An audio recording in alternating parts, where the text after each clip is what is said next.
Hey guys, really nice to see all of you here. My name is Ville Tikkanen. I'm a guitar player, a content creator from Finland, and I'm a cordial artist. So before I forget to say this, a massive thank you to Cordial for having me here. It's an absolute pleasure to be here, and obviously a big thanks to Guitar Summit as well. It's really a pleasure.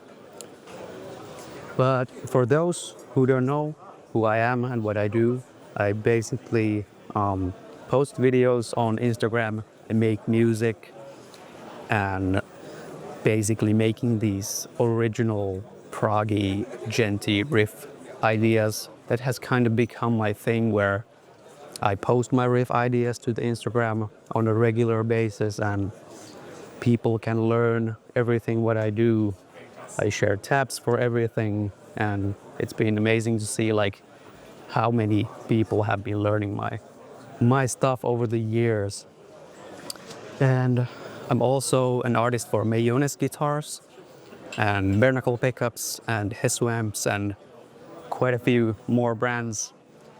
And yeah, during this workshop, I think I'm gonna focus on social media and maybe share some insights that I have learned over the past years that hopefully inspire you as well and maybe encourages you to keep doing what you're doing and maybe share some ideas regarding like how you can stay authentic when the world is like run by all these algorithms and things are changing all the time. So how you can like remain authentic. I think that's my takeaway here. And if you guys have any questions, I think we can get questions here, so feel free to ask. But yeah, I think I'm gonna start by playing a song for you guys, if that's cool. This is a song called King, which I released actually a couple of weeks ago, so it's fresh. So let's go.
Thank you guys.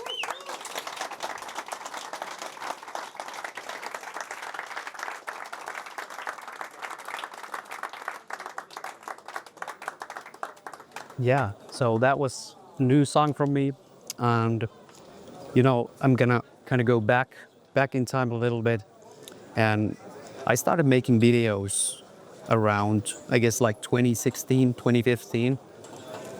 And I've always loved making videos, and like combining the visual elements with music. That has always been something that I really enjoy. But I think it's around 2022-ish when I really started making, like, taking social media a bit more seriously. And I think one of the reasons behind that was I had all these kind of riff ideas that I had sort of in my pocket, but I didn't really have like a place for them. They didn't have a song or like a context. So I was thinking that I like making videos. These short form videos have kind of become a thing at that point, and it would be actually really cool to have like a place, like a library of ideas, and you could always like go back and look at what you've created, and maybe use them in a song or tweak them if you wanted. So that was kind of my idea behind everything. And actually, like, I know that many people feel the pressure, social media and music, and that you need to be able to create content. But for me, I think social media was one of the things that actually help in writing more music. It made it possible to, I think, like, finish ideas. Have you ever like stumbled across an idea that you had, maybe a video, maybe a recording that you don't even remember making, like somewhere in a project or something like that? Yeah. So that's what I noticed as well. And I think the main reason is that we don't finish our ideas. And making content, I make content on a weekly basis, I think. So making content kind of pushes you to finish your ideas. So I've noticed that I'm actually creating way more when I'm aiming to finish. I'm proactive in finishing ideas. And I really do think that we lose a lot of ideas when we don't finish them, because as musicians, I think we kind of like the creative flow that we get, but quite often it kind of runs out before the idea is finished. So that's usually where this happens. And making social media stuff has kind of lowered the threshold for me to make new ideas and letting them go, and not become so, I guess, attached to my ideas. Because you know the feeling when you've had an idea, you'll be working on it for years, and it's suddenly like 5 years and you still haven't released it. So you kind of get overly attached to everything you do. That's kind of, I think, like a very common thing for creators. And that's like another thing that I think social media really helped me. Kind of finish my ideas, have like a place for everything. And I feel like I actually write better stuff when I don't overthink. That has kind of been something I've noticed. And yeah, do you guys like recognize this thing? Yeah. Do you have any experiences or questions you might have? Does it resonate with you guys? Yeah. Which is the most important thing in your opinion in order to succeed this social race kind of thing? Because, for example, I take me as an example. I would love to become a successful creator, but often I feel like it's social media itself is overwhelming. There are so much code and so many creative people. And my question is how do you think is, can you say, what's the right approach be to emerge from the other people? In this case, I know the feeling when there's a lot of people trying to basically do the same thing and get their names out there on social media. And it's very like saturated in a way. So actually, I think it's not a very like sexy answer, I think, but being sort of authentic and kind of following what you want to see and do, it's not like a trick, but I've noticed that when you kind of trust your vision, you know what you want to see and hear, that's kind of when people tag along in a way, because they can relate, they can see that you're doing something that like separates you, and maybe it's something you would do even like without social media, like all alone in your room. So I think that's one of the big things. And actually, like, I know many people want to work with brands and stuff like that. So I've noticed that when you kind of have a clear understanding what you like and what your approach is for social media, then brands usually kind of recognize that as well. And, you know, I've had questions like from creators that this brand approached me, how should I, make this content? Should I do something completely different? But usually I think the answer is that when a brand approaches you, they kind of want you to do what you're already doing and not like reinvent the wheel in a way. And obviously it can be like, you can have a very specific niche that you're working in, or you can, do many things. But I think the intention it's very different to like do something and hope it works and not really knowing. So that has kind of helped me along the way. And actually, this is something I would be talking about in the end, but the algorithms, they change all the time, and it can be actually like very discouraging to see like, for example, a video that did quite well at some point doesn't do anymore. And well, I can give you an example. At some point, Instagram did this thing where you posted a video and it would show the video to your followers first. And if they liked the video, then the algorithm would kind of push it to non-followers, like reaching new people. But I think at some point it kind of switched around where this doesn't even make any sense, but the algorithm would show the video first to non-followers. And if they did not engage with it, the algorithm would not show it to your own followers. So it can really be like discouraging to try to like navigate that. But when you're staying like in your lane, doing your thing, doing the things that you would do anyway, I think that's when you kind of like are able to withstand like the pressure and, be authentic. I'm not sure if I answered your question, but yeah, that's kind of my approach. Yeah. How do you manage posting with consistency and keeping like coming up with new ideas? Yeah. Like consistently.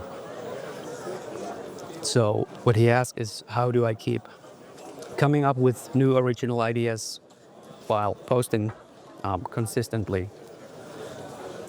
I mean, usually I actually do this thing where I kind of take the time and sit and play. I kind of make room for the ideas. I'm not really like waiting for an inspiration, and kind of like jamming around. And I'll always have my like computer open and my DAW open. Whenever I get this feeling like, hey, that was pretty cool. Like, what was that? That's when I would record it like immediately. Usually the riff at that point is like complete nonsense, But if you have sort of the thing you like in it, I think that's kind of where you should like follow that feeling. And you also need to kind of accept that not every idea will be your favorite. And I've had many videos where I feel like, I mean, this is okay, but the main thing is that I post it, I move on to the next one. And I feel like the more you write, the better you kind of become at it. So that has kind of been my approach, so that I don't get too attached and accept that, okay, this is what I make this week. Next week will be something else. And quite often, actually, I posted a riff that I don't really even like that much, but it has done very well. So you're not always the best person to like judge. We are pretty like critical towards our own things. So I think kind of like lowering the threshold for making things, and accepting that this is what I make this week. That has really helped me. And what I said earlier about like finishing things, like actively sit around and okay, like now I'm gonna finish this riff, and it's done, it's out there, and even if you don't post it, it's finished, and you can always come back to it. And you don't kind of like let those ideas slip through your fingers, because that can really easily happen. Yeah. Anything else you'd like to ask? Yeah. How important are ads for being a content creator? Ads. I've tried, Instagram ads at like different time points, but usually for me they don't really get the results I want.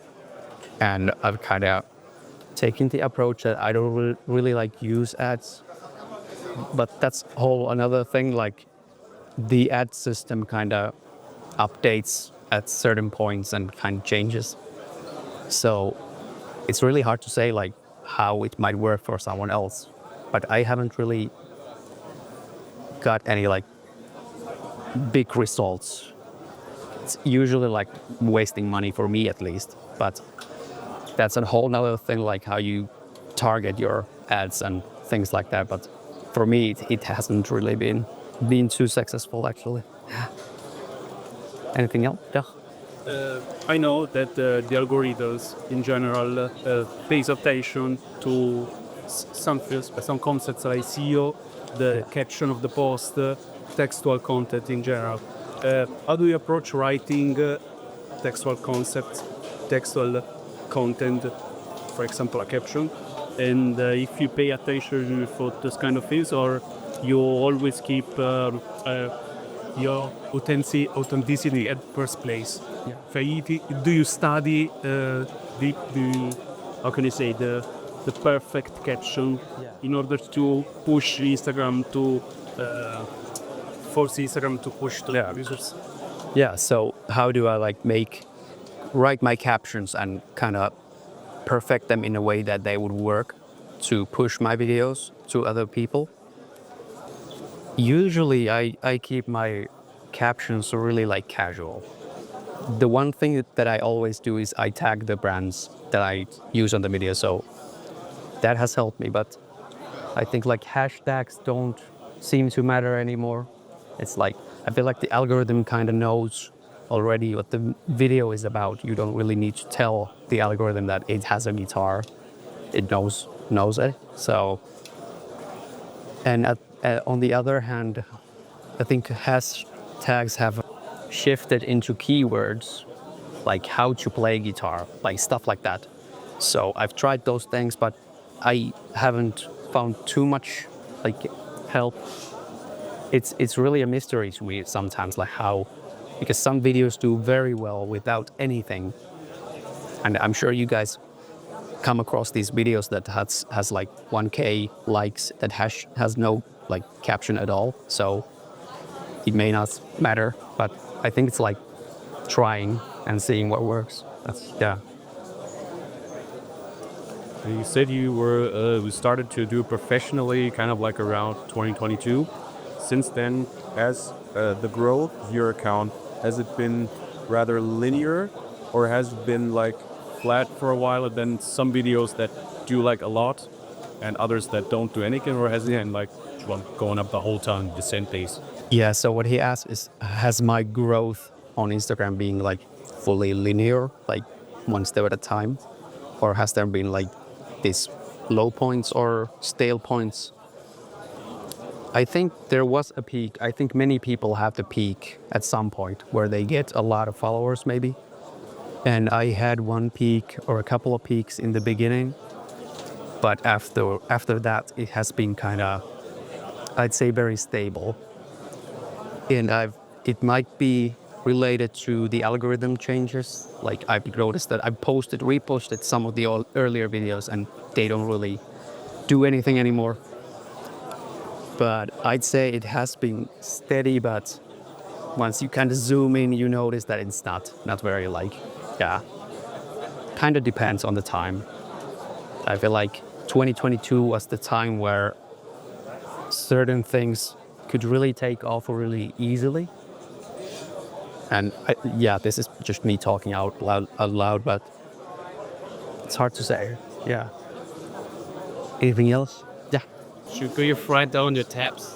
Tabs, you report them as a video or something like that. Or sometimes after a week I can't remember anymore. So do you have any tricks? Let's see.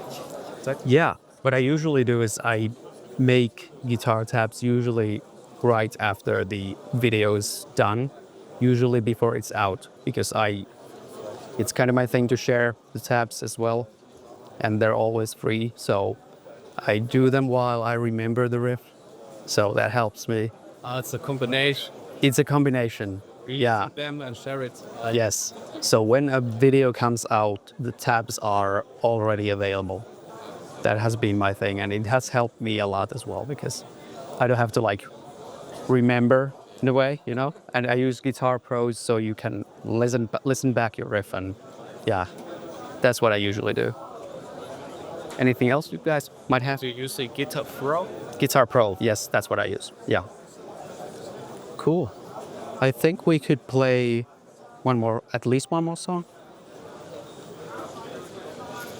So, shortly about this song, this is actually a bit difficult as well, because my band Unscaled 7, who made this song, I made it with my best friend, a bandmate, and he actually passed away in the beginning or the end of 2024. So I think he would be really, really stoked that I'm playing our songs here. So yeah, that's one of those.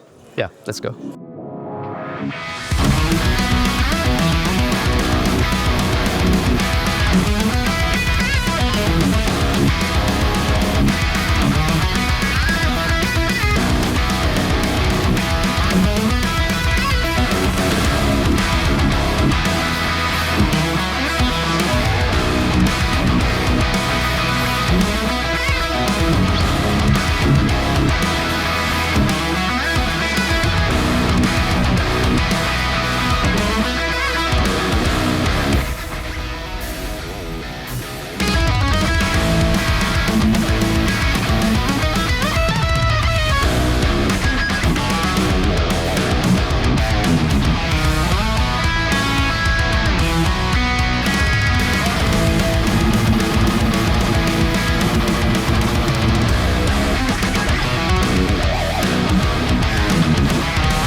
Thank you guys.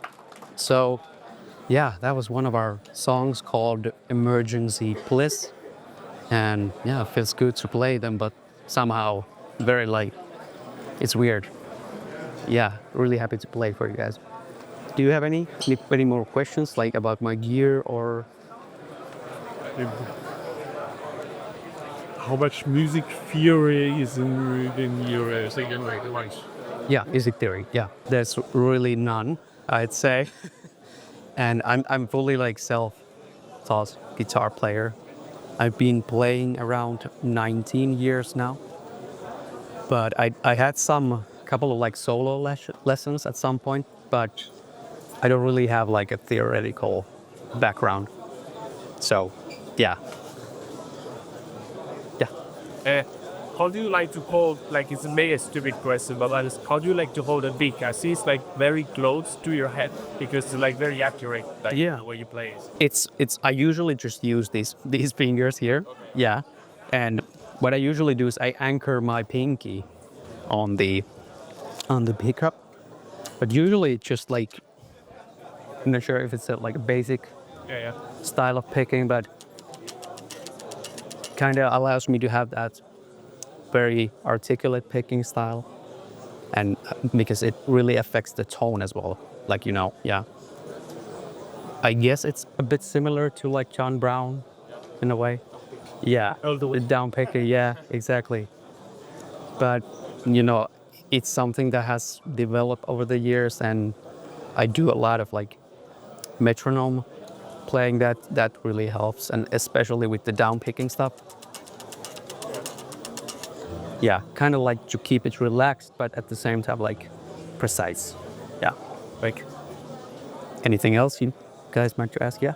Your approach to songwriting in general, how do you come up with beats after you have a solid riff?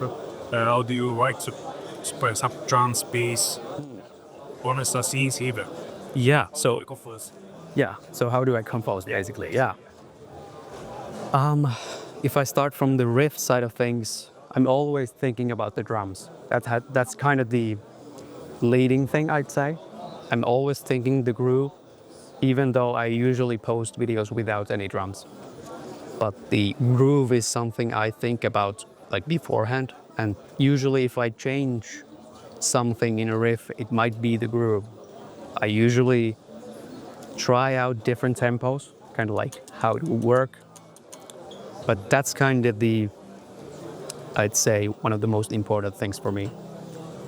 And when I'm making music, I guess how I would describe it is that I like these sort of tension and release moments. Like in my song King, there's a lot of like build-ups, releases, build-ups, and releases. So that's usually how I kind of look at songs. So they kind of keep you invested in a way.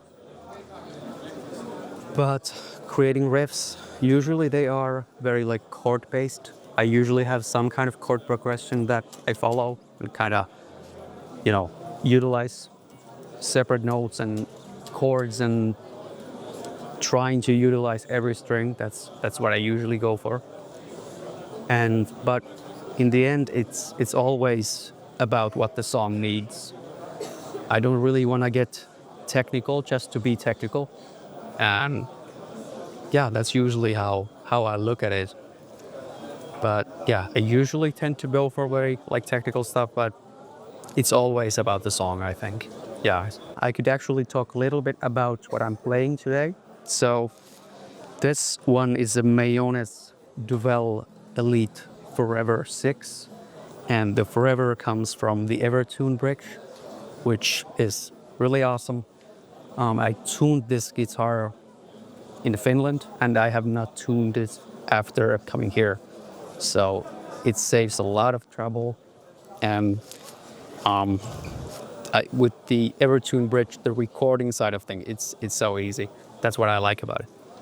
I usually go for hardtail bridges as well, but for recording, for playing live, I think the Evertune is really, really cool. And yeah, it has this really cool quilted maple top. with, I think it's Fire Dragon finish. That's what it was called. And ebony fretboard, luminate side dots so they glow in the dark. Stainless steel frets, yeah. Mahogany body. I think it's a Wenge Purple Heart neck. You can kind of see it here. It's a very, very cool guitar. I have another Duvel which I got around 2016. So I've been playing these guitars for around 10 years now. Yeah. Do you guys have any questions about here? Which Bernacles model are you using right now? These are actually Mayonnaise their own in-house pickups. Yeah, so these are, I think, They sound great too. yeah, they're very like balanced. They have a good bite. Maybe not as, I'd say, like mid-focused as, for example, the Juggernauts, but I really like these pickups. And yeah, I think it's Ironside and Solium or something like that. They kind of recommended the set for me to try out, and I did. So they sound pretty cool, pretty good. And then, yeah, but usually I go for the bare knuckle pickups. I'm their artist as well. And my other Duvel, I have the bare knuckle Juggernauts. They have kind of become my go-to set. Yeah. What strings are you using right now? What bass? Strings, yeah. The tuning is drop B, and it's actually 9 to 54, so it's pretty like light. At some point I used around 12 to 62, but somehow when getting older you kind of go back to lighter strings, and somehow they sound better. And if you go like too thick, it kind of dies the way it plays and resonates.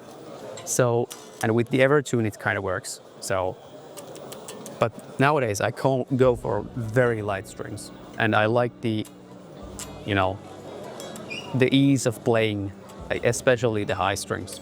25 goes 5 each. Yes, normal scale, yeah. Anything else from you guys? Yeah. What music are you listening to? What music am I listening to? I feel like I do listen quite a bit of metal. You can kind of hear that. But also I have periods where I don't really listen to any music. I try to, not get too influenced by a band. Like if I do, then I might accidentally do something they did. I'm kind of like worried because I write things fast. So I kind of want to avoid that. But I do love bands like Bleed From Within, Monuments, obviously, and Periphery and bands like that. So mainly metal when I'm listening to something. Yeah. I think we could play one more song and then we're pretty much done. Yes.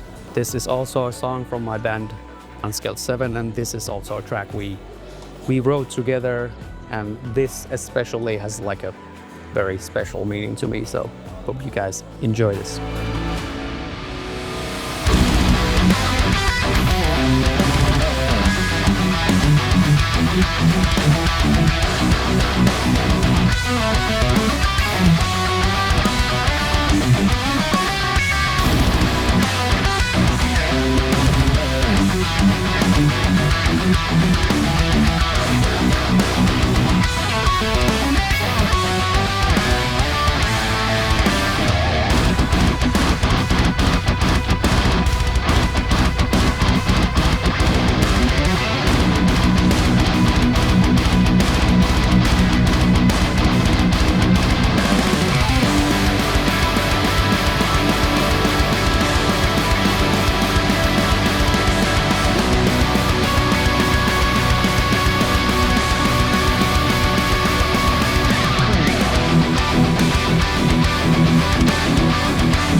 Thank you, guys.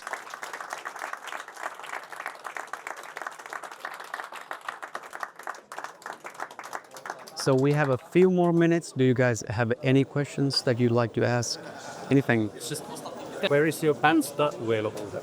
My band stuff is available on Spotify and basically everywhere. Yeah. Yeah. So the name of the band is Unscaled 7. And well, I could actually promote something a little bit like till the end here. So there's gonna be a very cool guitar camp next year in Vienna called Rock Me Vienna 2026. And there's gonna be an amazing lineup, like, well, myself included.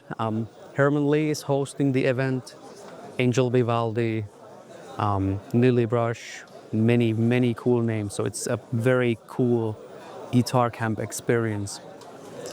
So maybe check it out if that sounds interesting to you. Yeah, perfect. Anything else? What about collabs?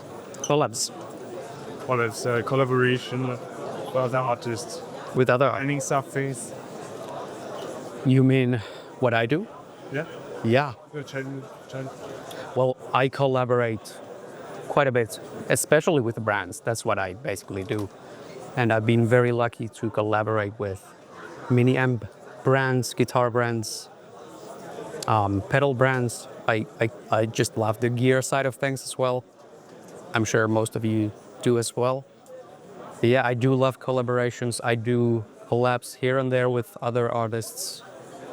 But yeah, if you guys ever have any questions or something you want to talk about, feel free to send me a message on Instagram. I'm happy to talk more and, connect and enjoy music together. Yeah. Thank you guys. This has been a pleasure.